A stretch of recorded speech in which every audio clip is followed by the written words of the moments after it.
So now we are preparing for another round of goat babies. We have 3 mamas due possibly this week.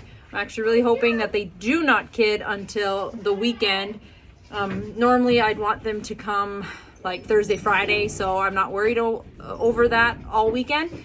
But we have some cold weather coming, freezing rain, ice storm, kind of thing like that. So I want to get the barn prepared and ready just in case these mamas kid in the nastiest of conditions.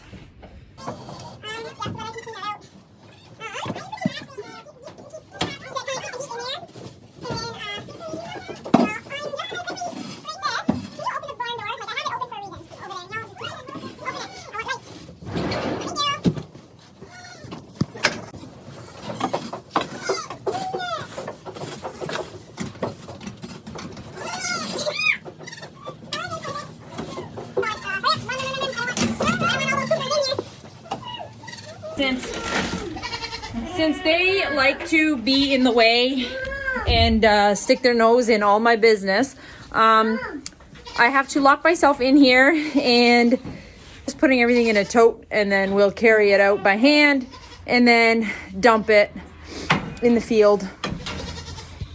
And it's not that terrible because it's only been baby goats in here, so that's great. I just have a little bit of cleanup to do, and then we'll put fresh pine shavings down. Actually, first some stall dry, then some pine shavings. The old babies, they're not old, but they're older. Those 4, those babies are in the stall next door, which it's a smaller space, but the reason why we have that small space is because it's easier to keep it warm. So the babies will be in there together overnight. We're in the process of the weaning, so we put them in there at night so that they're away from their moms, so we get the morning milking, and then, yeah, that's how it works. Hi, nosy Coco. And another thing we got this thing. So we got this camera so that I can rest easy at night when it's dark and cold and stormy out. I don't have to come to the barn to check if any mamas are in labor. I can see it from in the house, and I can stay in the house as long as I need to. And then when I see them starting to like dig and like lay down, then I will come running with my bucket.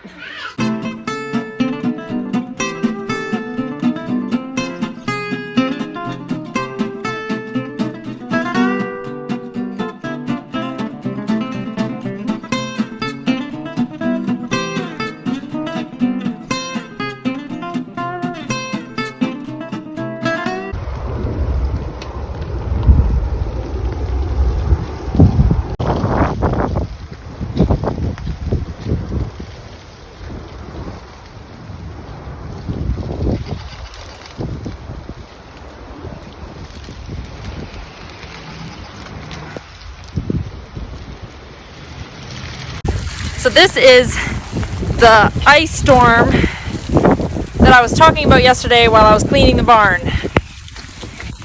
It's beautiful, but it's freezing. And look at the fence. Every nook and cranny has ice on it. Looks amazing. But I have to check on my babies and my pregnant mamas. Whew. Cold, and I have these 3 mamas here.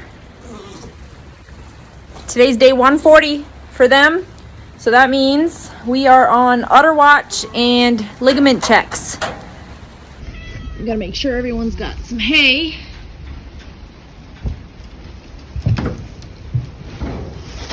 There you go, ladies. She's been hovering in a corner all day. I don't know. We'll see. I'm gonna let her out for a bit. Come here, honey. Come here. We're gonna take you out. No, Coco. No, Coco! I need 2 hands for this. So, anyway, this morning when I came out to feed Honey, feed them all anyway, Honey was in a corner to herself. She's not been herself today. Normally, food comes in, she's hopping onto the feeder, eating right away. Today, she's kind of hovering. She's kind of staying by herself. I keep noticing her hover off by herself. So I'm going to do an udder check, and hopefully I am not going to have any babies born tonight, because tonight is one of those nights where you don't want babies born. Tonight is cold, it's windy, it's raining, it's ice, rain, I don't know. It's not good weather, and it seems like that's usually when things like this tend to happen, but hopefully it won't. I'm gonna see if I can get convince Honey to come to the door, come to the stand, and not make a scene and not make it difficult, but they don't always listen. Crazy girls. Not you, crazy. You.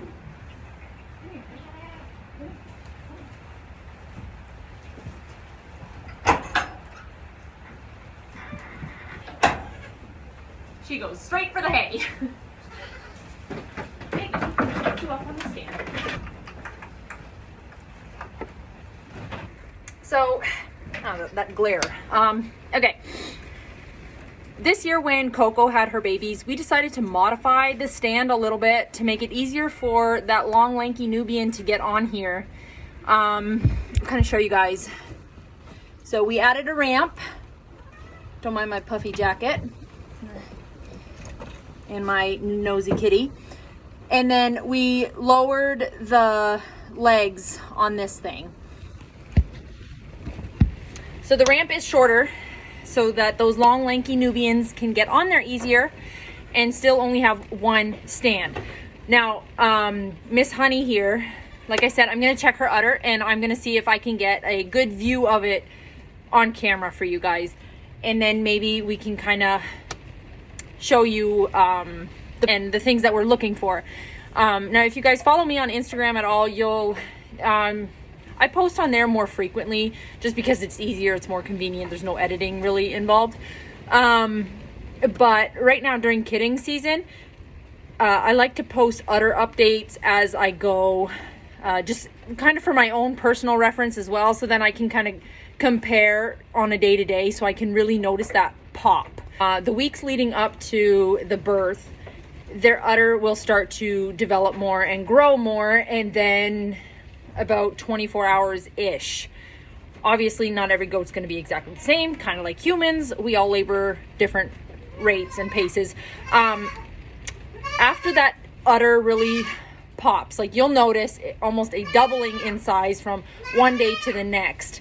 And that is when you really should separate that mama from the rest of the herd, especially in the winter. During the summer, I'm not that concerned, just because usually the mamas will handle it. And the other goats, they don't really hurt the babies. They might watch. They actually stand and are very curious. They might come and sniff, but the mama doesn't do too awful. Like, we've had births where we missed it. Anyway, so this thing with the udder popping, I mark it on my calendar the day that they were bred, and I know that they were not bred after that because they did not cycle again after the day that I saw them be bred to the buck. So I'm just gonna grab a handful of these pellets for Miss Honey here. And her, I'm noticing her Famancha is a little low. Like, it's not very red. But anyway, that is a parasite thing. So we will be giving a parasite-ish, a dewormer right after birth. So anyway, she's not really wanting me to touch her udder, but you can kind of see the udder is growing.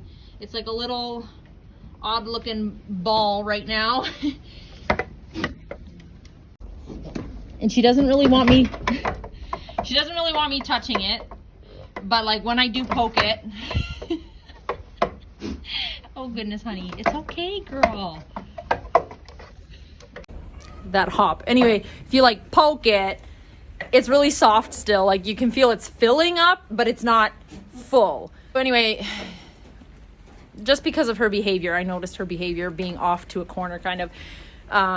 Normally her, like she is a very calm, quiet goat. She doesn't really make a bunch of noise. She's not like, if there's trouble, it's never her. She's like a really good goat. But because she was acting different, I decided I was going to take her on the stand and do an exam. Now I'm going to check on the other two that are due now, around now as well. I'm gonna close this door. Whew, it's icy out here.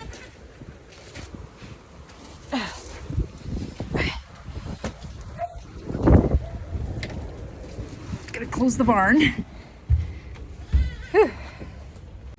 So I closed that back door just to prevent babies from getting too cold, prevent drafts.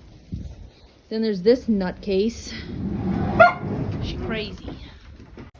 So yeah, anyway, close up the barn, make sure that no cold wind is coming in and no rain comes in. Like we do have a little roof and we have some physical barriers there to prevent the rain from coming in. But it's an old rickety barn, so it is what it is. Now I'm gonna get those babies, like the other 4. They've been with their mamas since this morning. Since this morning's milking. So right now it is late afternoon. It's almost dinner time. And what I like to do now is, Hazel, can you please stop? Sheepers. Anyway, I'm going to take those babies, lock them up in my little stall right here that my oldest son and I, mainly he did it. He did a really good job. He added some Lexan to the wall to make it a solid barrier between the birth stall and the baby pen. So anyway, I'm going to put these babies in here so that I can get an evening milking. Evening milking is basically just so that I can fill the baby goat's bottle for tomorrow morning so that she has mama's milk because she is bottle fed. Okay, babies. Babies, come on. Come on. Hey, Hazel, you're making them scared. Come on. Ramsey, Rose, Winston, Sophie.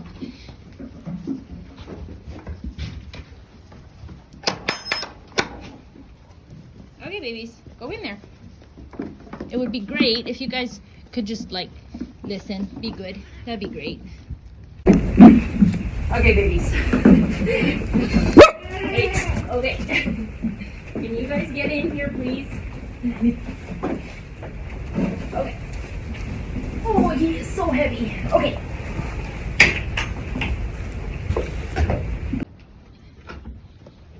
So they're gonna be in here until dinner time. Dinner time I will come out, do evening milking so I can fill a bottle for little Miss Rose.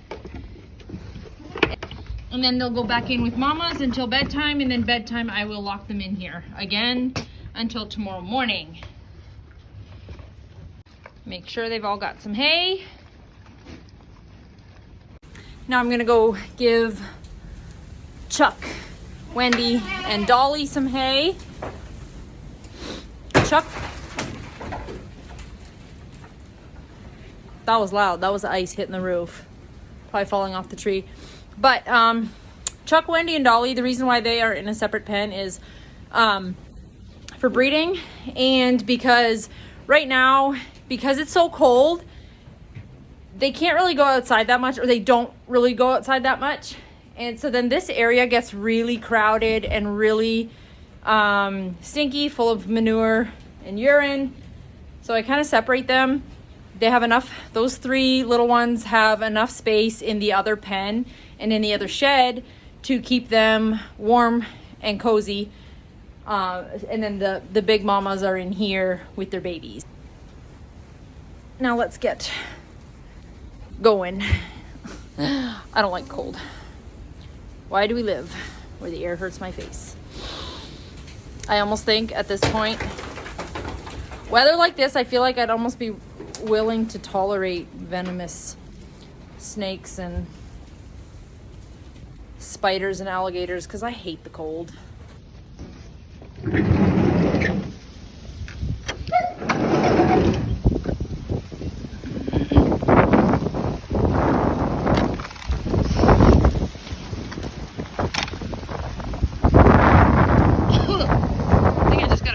In my throat. Gross. Okay. Wendy, Dolly, Chuck. Yeah. I totally just got a piece of hay in my throat. Gross. Anyway, it's windy, it's cold, I'm going inside.